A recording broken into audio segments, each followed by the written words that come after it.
1938-yilda Garvard professori 724 erkak kishini hayotini kuzatgan, ya'ni qanaqa yashash, qanaqa qarash, qanaqa bo'lishini 75 yil kuzatgan. Yarmi Garvarddan bo'lgan, yarmi boshqa shaharlardan, eng даже kambag'al mahalladan ham kuzatilgan.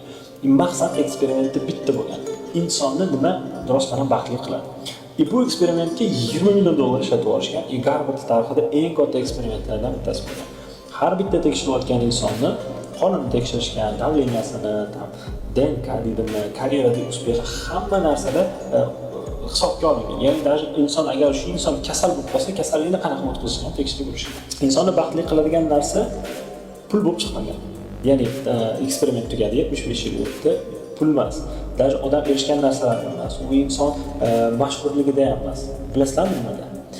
Insonni baxtli qiladigan narsa boshqa insonlar bilan bog'liqligi, ya'ni yaxshi munosabatda bo'lishi bo'lib chiqadi. Ya'ni agar insonni boshqa insonlar bilan yaxshi munosabatda bo'lmasa, o'sha inson juda ham baxtsiz o'zini his qilgan ekan.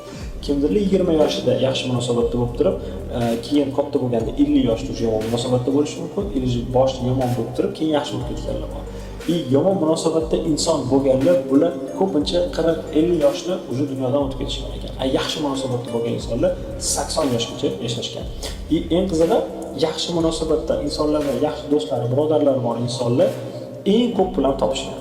Даже IQ'ingiz ham farq bo'lmagan, qanaqa zo'r aqlli bo'lishingiz ham farq bo'lmagan, agar siz boshqa insonlar bilan yomon munosabatda bo'lsangiz, ya'ni tilingizdan juda ham zaharli inson bo'ladigan bo'lsangiz. 80 yoshgacha yashagan insonlarni nimaga bunaqa baxtlisiz, nimaga siri bunda deganda 75% inson mana adam bilan munosabatim yaxshi bo'lgan.